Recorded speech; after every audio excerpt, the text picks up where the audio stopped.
All right, and we back with another episode of Deez Sports Nuts. It's your co-host Sid. Get it. Your boy Iami here. It's your boy Lil O.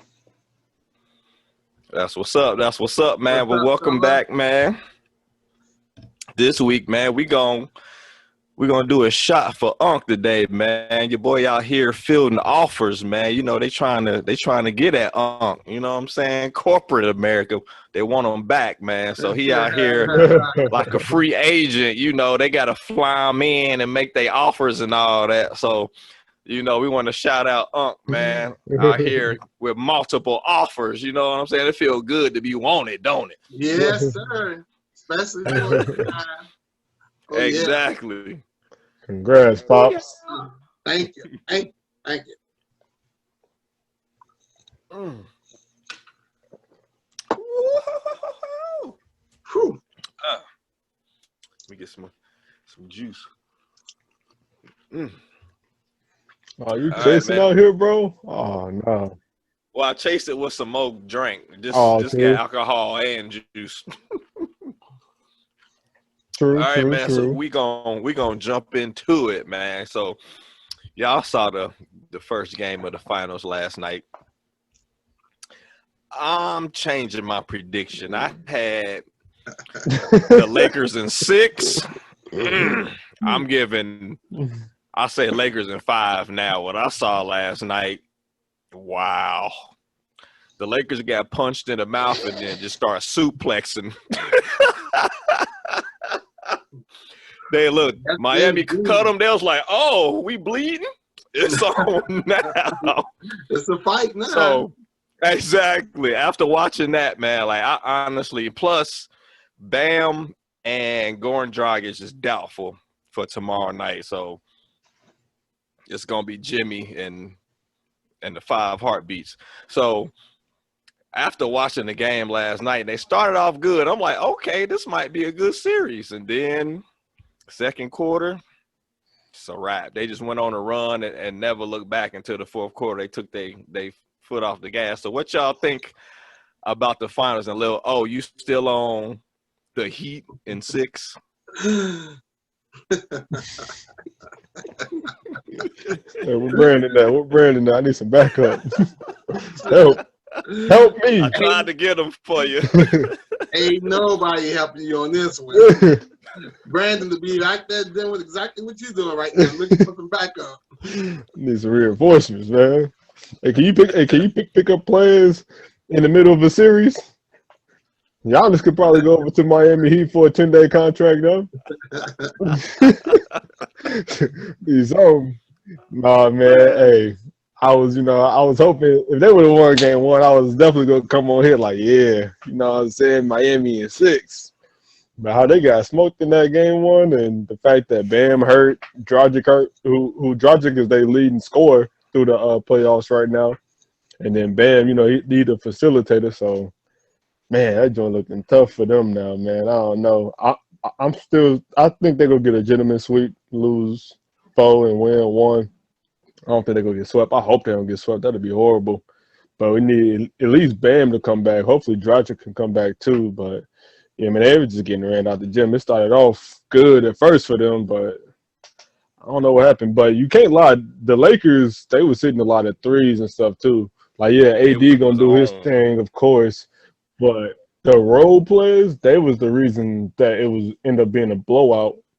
And the fact that it was like all of those, KCP, Green was hitting, everybody had a good game. So it's like it was just meant for them to win that one. I don't think they're going to be on fire like that next game. So that's why I think it's still going to be somewhat of a series, but it'll probably be 4-1 Lakers. I'm hoping they still can get 2 at least. I want them to at least get 2. Did I say Miami in 6? I thought I had said Lakers, no?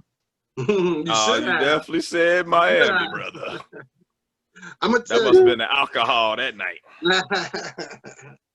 I'm gonna tell you, the Lakers were on fire, but even without them being on fire, Miami is just overmatched in this series. The Lakers are too big, and by being so big, that's how they, with AD and the big guys controlling the boards and AD being the type of player he is, that's what helped the Lakers get all these open threes. So you said they was on fire, but it's going beyond them being on fire. They had a lot of open shots, and that's created by them being so big and so skilled, referring to AD and LeBron. So even if they only shoot, 38% from the three-point line, 42% from the three-point line, that's still going to be enough to win because they're going to get so many open threes when they do take it because there's so much of a matchup problem for Miami. Miami has to double AD down there or LeBron. They have to, or those two guys are going to kill whoever guarding them. And therefore, LeBron and AD are smart enough to know to pass the ball, move it to the open person for the open shot. It's just a matchup nightmare for Miami, and it's not going to change. So rather they on fire and shooting 60, what they shoot, 62% from three-point line through the first three quarters, or if they're only shooting 40%, it's still going to be too much for Miami to overcome. They shot almost 40% for the game. So it's going to be just too much for Miami to overcome.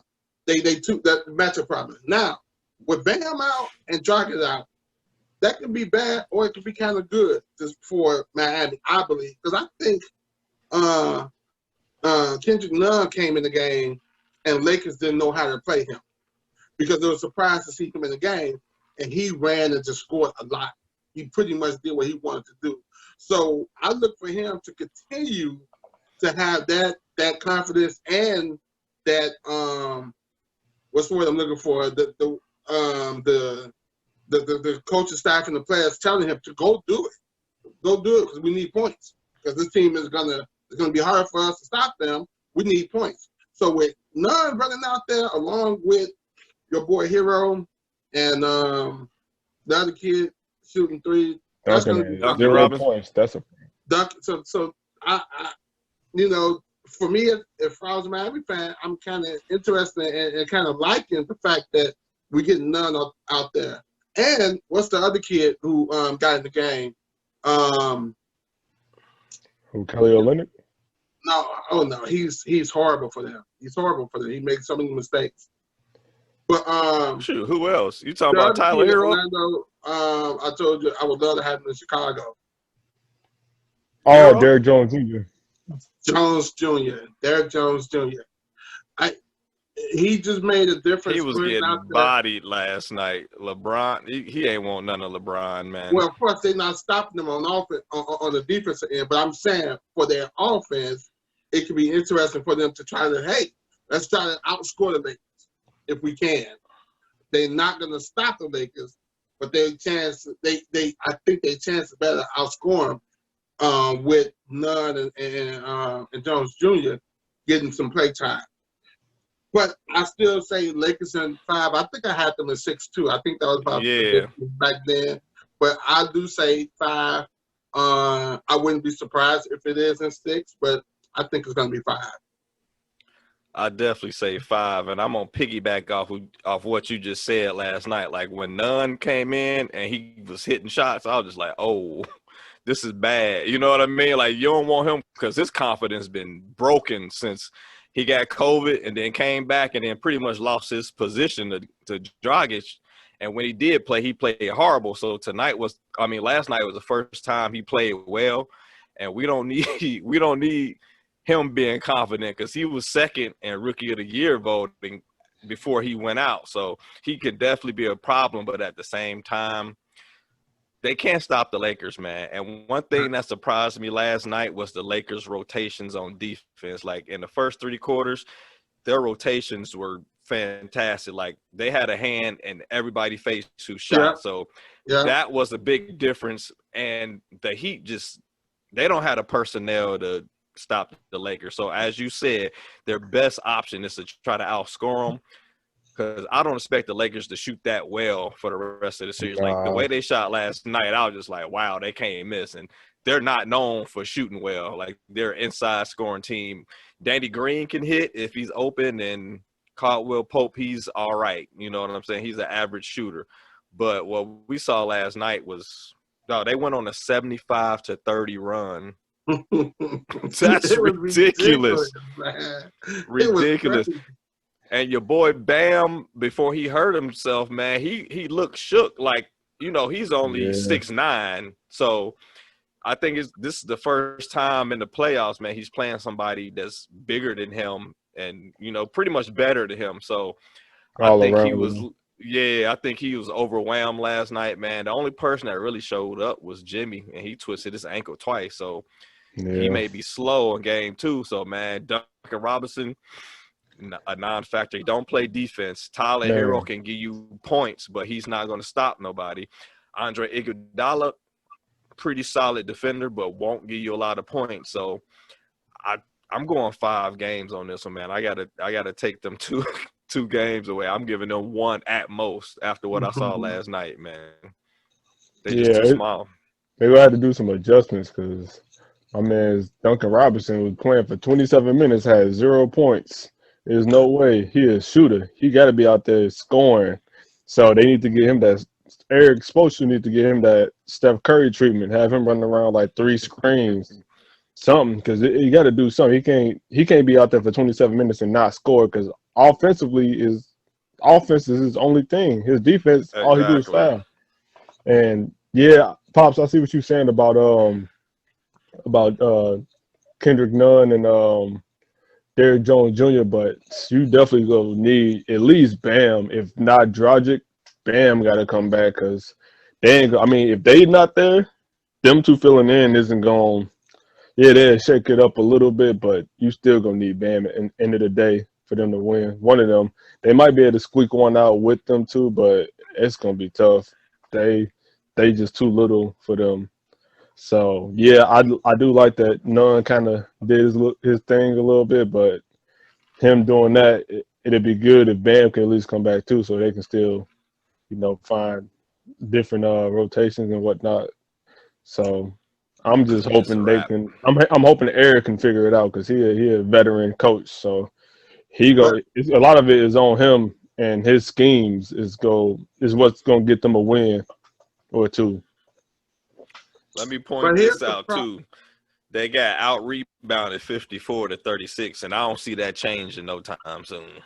That's why I was going to hit that. Here's the problem. Bam isn't going to be a factor out there. He may get some points, he may get some rebounds, but he's not going to be a factor because they don't need to double him, and he's not going to be able to shoot over them. He don't shoot jump shots, so they don't have to run out there like in the series before with Denver and trying to guard Jokic. You know, Jokic can hit those outside shots, and so they got to play him. You know, they got to play him honest out there, and then he can go around, even though he's slow. But if he fakes shot and go around you, and he big running to the basket, that caused the Lakers some problems. Well, your boy Bam isn't that type of player, so the Lakers don't have to worry about that. So they're gonna let him get the ball at the top of the key. And say, hey, what you want to do? And so therefore, they're not double teaming him, and therefore everybody's staying with their man, and therefore with all that happening, Miami shooters like Hero and Duncan Robinson aren't getting those open threes that they normally get. They got to work for their shots. Now, I think Hero can work for his. He can run. All he needs is a little quick opening, and he can get his shot out. So I still say he's gonna produce some points. You say Duncan's got to be like Curry, but he's not built that way. That's not his game. He don't know how to come running off screen after screens and quick pull-ups. You better figure it out. He got the quick pull-up. He got 24 hours. On me. I said he got 24 hours to figure it out. but if that's not part of your game, you know, he making run. I mean, he making shoot, but do he know how to come off these quick picks and pull up real quick? No. Yeah, he great at just pulling up whenever he touched the ball. So that's not the problem. Look at the game. Look at the game. What happened to him? That's why I say you need like 3 screens. You got to run around a bunch of screens so he can get wide open for a little. So he sustained that. So you know, everybody think Curry just do it and get those shots, and it's an art to do that. Reggie Miller, same thing. Ray Allen. It's only a handful of guys who can just constantly run, screen, run, and bang. When you finally get that quick open, shooting the ball. I mean, the problem is his stamina, and I don't know if he has that or not, which he probably don't, 'cause that's a lot of running. And But plus, he got to try and guard on the defensive end, and they're going to bully ball him. So you know, he's pretty much out of his league right now, unless he getting open shots. That's it. Other than that, I only see Tyler Hero being able, and probably Kendrick Nunn, because he came in the game balling. So he may can do some things. But Tyler Hero, I expect him to still score in double figures, but not be a huge factor. The only way the Lakers can lose if they lose the game themselves. And what I mean by that is stop doing what they did from game one and say, hey, we got these guys. It's easy. I'm pulling up the threes. LeBron, you see, he didn't shoot many threes last night. I was so happy he didn't. But he only took a couple of that was wide open when the guys backed off of him, and he knocked them down. If he just continue to play like that, play it the smart way where you get easy baskets and easy shots, good looks. But if they go and start shooting a lot of threes and get out their element, that's the only way Miami has a chance. Brown annoying. This man probably didn't average like 10 to 12 shots per game in the playoffs, and they still be winning by double digits. That's the beautiful part. That's I mean, why I'm like, so happy for LeBron, dog. This is the only time in his career where he ain't got to put all four players on his shoulders and do everything. Like, he could literally score 15 points, and they'll win by like 20. He probably averaging like 15 in the playoffs right now. And the thing is, he don't care. He don't care about doing all. He want his team. He want AD to be the man. And he comes when he needs to early in the first quarter. Rondo comes in and does Rondo doesn't get the credit he deserves in running that unit when LeBron comes off. If Rondo wasn't in the playoffs, if he wasn't in the bubble, Lakers would be struggling. But Rondo in there is doing a heck of a job out there. I mean, man, it's going under the radar because of what AD and LeBron is doing. But Rondo is huge on this team. And it's giving LeBron a lot of rest early. So come fourth quarter, he full of energy because he haven't really had to do much.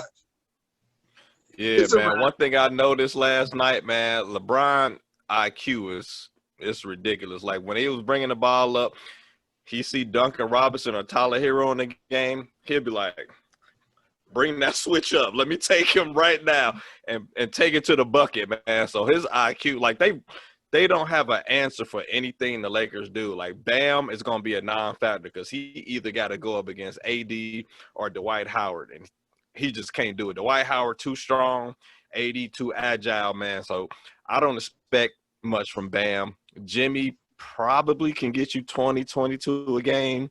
Tyler Hero maybe 15. That's it. Like that's it. Yeah, it's not going to be enough. Yeah. So yeah, man. I know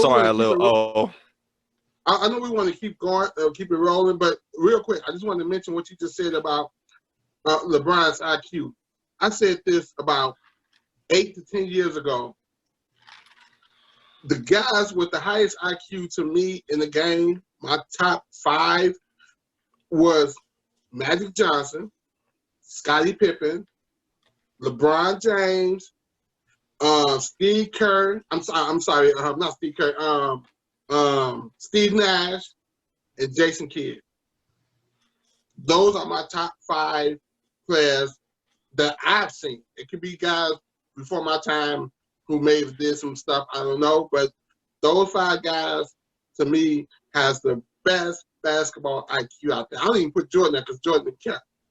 He had that IQ. He just give me the ball. I'm gonna kill it. You know. So, but Scottie, oh my God, that's why Scottie's my all-time favorite player. Scottie was just amazing with his basketball IQ. Magic, oh man. So yeah, LeBron is right there. Very high IQ. Basketball IQ. Hey, that could be his own segment right there. You can't help yourself but to go off wall. That's gonna be a good topic, though. You can throw that into like this whole section. Like, damn, y'all agree or not? So that could be his own little quick section. You can. That's gonna be a topic on one of the episodes. I like that. Okay. All right, so keeping it moving. Second topic of the night. So the 76ers hired Doc Rivers today. My opinion, I really don't know how I feel about it. I think Doc Rivers is better suited to coach veteran players. I think he can have success if he is able to develop Ben Simmons and Joel Embiid. Like if he can get Embiid to play like a center and not a shooting guard, and Ben Simmons to play like a shooting guard and not a center, he can have success. Those are two key players, and they need one more shooter. They should have kept J.J. Redick, but I think if he can develop them two to play how they supposed to play, I think they can have success, man. What y'all think? No, you go first.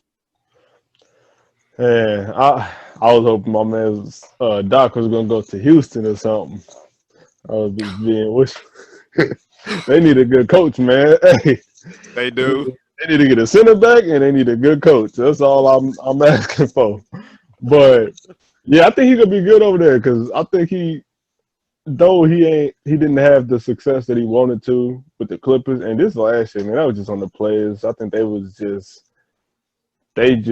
felt like they were spoiled. Like they were just gonna walk to the finals or walk to at least the conference finals against the Lakers. Like they were just taking it too easy. They played a lot harder last year without Paul George and Kawhi. And then just all this talk about how a lot of the players like felt like they was as good as Paul George. They just had too much going on, and it was out of Doc Rivers' hands. Like you could see watching him on the sideline how animated he was watching his team play. Like at the end of the day, he a coach. He can't do nothing. All he can do is sit people down. He's frustrated. He's big time frustrated. Yeah, you can't do nothing about that. All he can do is tell them what to do, and if they don't do it, or they do it for a second, but then they forget a minute later, that's just on them, man. So I don't blame him, but it just has been a lot of letdown since he's been there. You remember what year was it, like 2013 or 14 or something, when they let OKC come back and beat them, I think 3-1, something like it was just, so it's a lot of stuff that just happened, unfortunately, over there. But he is a great coach, and I think he would be able to. I think Ben or Joel will listen for sure. Ben Simmons, if he really actually seemed motivated, I seen he put him up. He put up a IG post today talking about always work first. So hey, I'm hoping he really do, listen to Doc when he come in, because Doc is a great coach, man. So if he can get them boys to play the way they need to, instead of how, what's the coach name that was there before? Because he didn't demand nothing. He was just there. And like I know you don't like how Jimmy was saying all that stuff on JJ Redick's show, like, why would I come here again? They just looking at film, really just looking at film like it's a movie. Right. Not really saying much and stuff. Doc's not going for none of that. He pointing stuff out. He letting you know and all that. So I think that's going to be a lot better than Brett Brown. It's going to be a lot better than what Brett was doing. Brett didn't demand no respect. And Doc being a vet in the league and, ex-player in the NBA and whatnot, I think that automatically demands respect from the two All-Stars there. Plus the two All-Stars, they keep getting knocked out early. I'm sure they tired of that. Only success they had was when Jimmy was there that one year, almost beat Kawhi and them. So I think the fact that him being there and being a veteran coach at this point, even though he hasn't had that much success over in Clippers, he still got a ring. So I think that's going to be good for them, man. It actually worked better, him going over there, than Houston, even though I would like to have seen him at Houston. Houston just got too much going on. So I like that he over there, and I think they're going to have a good year, man. I think they're going to finally not get to the next level, and because Boston and them coming up already. But they're going to be good in some years to come. Get a few more pieces, get some shooters back. They're going to be good. Come on, I'm going to tell you right now. Get off that. And mark my word, I'm going to put it right here. I'm going to be the first to stand on this podcast. We can put this on TV, let ESPN hear me say this. I'm going to be the first to say this. The only reason Doc went to Philadelphia is for the money. He don't care what these guys, if they improve or not. He took that job because he's out of LA. He had 2 years left on his contract. This is his last coaching gig. He's going to retire with all his money, and he's going to be gone. He signed a 5-year contract with them, plus he got 2 years left on his contract with the Clippers. So he's going to get paid for those 2 years, and whatever this 5-year contract is worth in Philadelphia, he ain't finna go and wreck his brain no more. You see his voice is almost gone. If he really come as if he was going to the Clippers or if he was going to Boston and really put all the hard work of a coach that he is into this team, he won't even be able to talk anymore. He's going to go home after these 5 years and be using one of those hand language or something stuff to talk to his wife. He doesn't care. Now, he's just there for the money. Hey, quick money. Of course, they're going to come after me. I can tell them what my demands are. Philadelphia's going to give it to me because they want me there. He's not coming to be the Coach Rivers that we know him to be. He's coming just to cruise through these 5 years, collect this money, and be gone. Now, with that being said, if these boys, and I'm not referring to Ben Simmons and what's his name, if they come and say, oh man, we got Doc Rivers, let's work hard, and we're gonna play hard for him because we got a coach here. And if they start improving their work ethics and doing things and they get along, because you know the locker room, I mean, it's already worried out them two don't get along with each other. If they come together and start playing hard and working hard like they really trying to do something, yeah, Doc may step his game up a little bit, but he's not going to be the Doc Rivers we know he could be if, let's say, he was going back to Boston with those boys, or if he was at the 2007 Boston, or with these Clippers last year. Those years are pointing out because Doc was at his highest coaching thing. He was doing what we know he can do. He definitely won't be there in Philadelphia, but he may come up a little bit only if these guys improve. But he don't care if they win a championship or not. He don't care where they fall at as far as seeding into the playoffs. He don't care if they lose in the first round. He don't even care. All he cares about is those 5 years and what this worth. That's it. This is Doc's last stop, and he's gonna go in retirement and gone. So he's just here to collect this money. Hey, I'm a free agent. They Clippers kicking me out. Why not go to Philadelphia and make this little easy money? And I'm gonna tell these guys I don't give a shit. They do what they do. I'm gonna coach them, but I'm gonna be just like a Brett Brown. He don't care. He don't care, and I don't blame him because Philadelphia is starving for something. Why not go there and collect that little money they finna throw it to for 5 years? He know that team ain't going nowhere. He know it. Now, if New Jersey, if Brooklyn would have held off and Doc became available and they hired Doc, yeah, I can see Doc going to Brooklyn to be the Doc Rivers coach that we know him to be with those guys to try to win. Hey, we got the pieces now. Let's do it. He know these two guys in Philadelphia ain't about that life. So he ain't finna be about that life. Just give me my money. Case closed. Blasphemy. Ludicrous blasphemy. That is think. outrageous. That is an interesting take, and that brings up another question for me. I was thinking about this today. Is Doc Rivers overrated? He's got 1 championship. I feel he should have got more out of that Boston team, and he really didn't do much with the Clippers, and Wayne ain't going to bring up Orlando. So is Doc Rivers overrated? I won't say he's overrated. The 1 championship with Boston was well deserved, and it took him to get them over that hump. They could have had 2, but it was just a determined Kobe Bryant and Lakers team that stopped them in Game 7, and Kobe played his butt off on doing other things versus the scoring that we see from Kobe.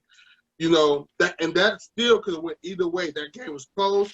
Boston had the lead. It was Game 7 against your biggest rivalry. So somebody's got to win, somebody's got to lose. And whenever those 2 teams get together and play as hard as they play against each other, especially being the rivalry that they are, I don't think for us other fans, no one really lost. It was a great series. One of the teams had to win 4 games, and it was lucky the Lakers was the ones who win 4.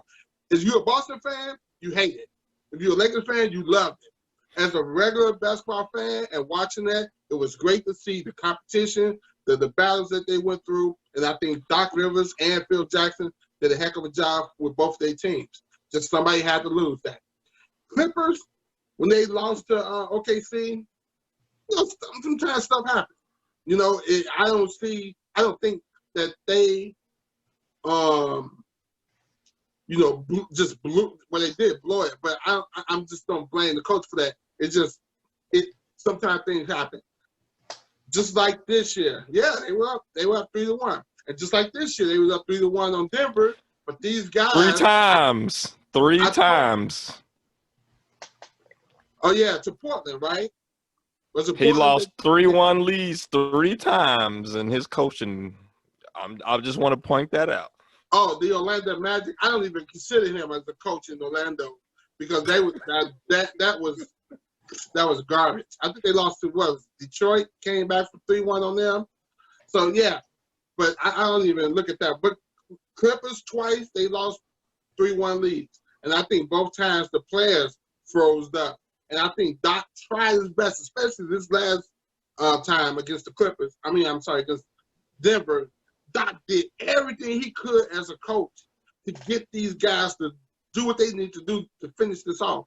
And those guys blew it.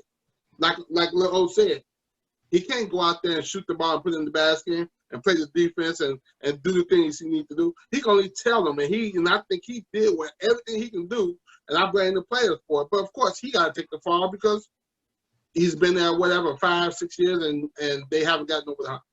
But no, I don't think Doc Rivers is overrated. I don't put Doc Rivers up there with a Greg Popovich or Phil Jackson, but I do put him up there with like a Jerry Sloan, even Larry Bird. A Rudy T. Yeah. Even Larry Bird with Indiana. You know, he was a great solid coach for them, and they just couldn't get past the Bulls. And then they did actually get past and then ran to the Lakers in the finals. So I don't think Doc Rivers is overrated, but I don't put Doc Rivers at the highest level of coaching. But he's up there. He's an elite coach. And now he's just going to be a coach that's collecting money. So I don't think he's overrated, but I think his IQ for the game could be a lot better as far as running plays and stuff. That's probably his lowest of his skill set. I think he a great. On that one. I think he's really great at motivating players, but sometimes, you saw it in this series. I will say he didn't do much of a switch up. He just kind of wanted to go with y'all should be able to beat them doing this. Y'all should be able to beat them doing this. Every game, y'all should be able to, you should be able to beat them doing this. It didn't really switch much up. So I think his IQ isn't the greatest. It's good, but it's not like top level. So I think that one kind of lower. But his motivating you, I think that's really good. So I think him being a motivating coach and expecting you to be great. Like, no, you're gonna go out here and be great. And if you're not, I'm gonna say something. And that could be good or bad, depending sometimes.